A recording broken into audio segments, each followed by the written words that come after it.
Welcome to Bravisa Temple Tree's weekly market report for the second week of August 2018.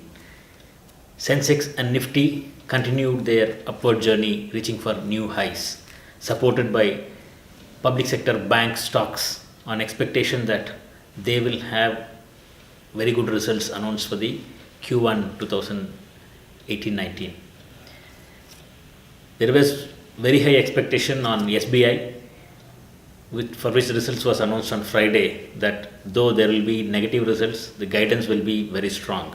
While when the results came out at about the closing hours on Friday this week, SBI gave a shock with close to 5,000 crores of loss, continuing its losing quarters, which has been close to 7 quarters now. This shocked the market, and as this result came towards the close of Friday, we expect the coming week to be probably flat or downside for the markets. So, what is in store? Volatility will continue for some more months till the election results are out.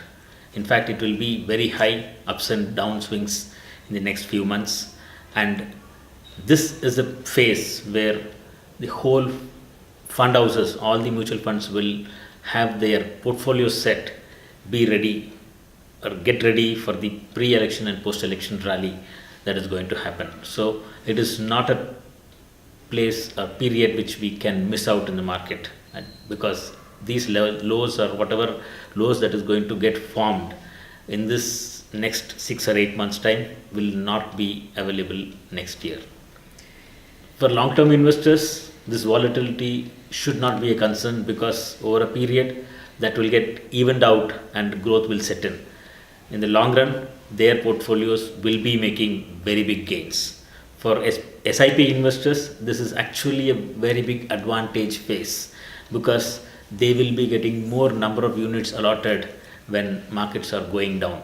In fact, you can see in your portfolio, if you are already investing into SIPs, that units for March, May and June, the number of units that is allotted into your portfolio in your funds will be close to 10 to 20% higher than what you had in January, November, December periods. It's because equity or mutual funds is a long-term asset like your gold or real estate. Only that we have an advantage of investing in small amounts in this category. Just because we are investing small money, please don't look at this asset for short-term gains. It has a potential that it can have negative returns too.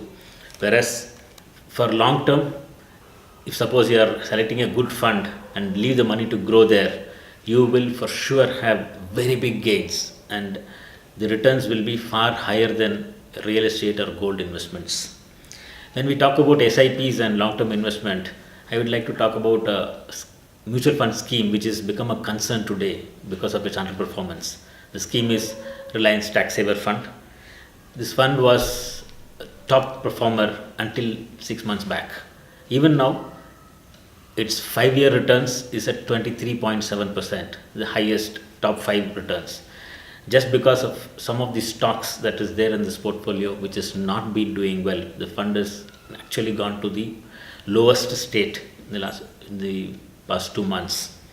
Whereas for SIP investors in this fund, it is a very big advantage, because this fund has been having a track record of big swings. It will go to the bottom and get back to the top when market rallies.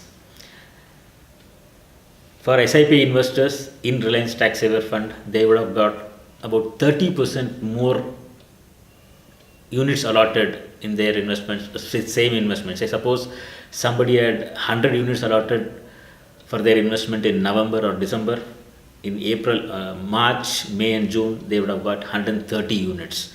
And when the fund goes up to its peak, this 30% extra units that were allotted will contribute to very big gains. So generally, this fund is having around 20+% of growth. And when SIPs are getting more number of units at the bottom, the returns you will have being invested in Reliance Tax Saver, if you are invested, will be 22+%. So SIPs are an advantage with volatile funds, and there are very few funds which are having this kind of moves, go to bottom and go on top. So as volatility continues, markets are set to move higher and then correct. It will not go to a bottom, which we are very saying it with commitment, because there is huge amount of money that has been coming into the market. Presently, SIPs in the market is around 8,000 crores per month. That is close to a lakh crore coming through SIPs alone. Along with this, FD money is moving to mutual funds, and there are bulk investors, institutional investors coming into the market. And mutual funds are at present having 10 plus percentage of cash in their portfolios, which they are having it to buy stocks pre-election and post-election rally. So that means close to 2 to 2.2 lakh crores of money will be chasing Indian stocks in the next 1 year period, and this money is going to hit only quality stocks, because these are all fund managers who are investing, and they will be investing into the high quality stocks. And today we have only 100 to 150 good quality stocks in our country, and this close to 2 lakh crores chasing 150 stocks. You can see the valuation growth of these companies in the next couple of years. As World Bank has predicted, India will be a $6.1 trillion economy by 2027.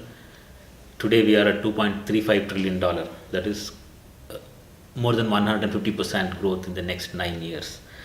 Generally, stock market is 90% of the economy. That is, if economy is 6.1 trillion, stock market is likely to be around 5.2 trillion. Today our market is close to 2 trillion.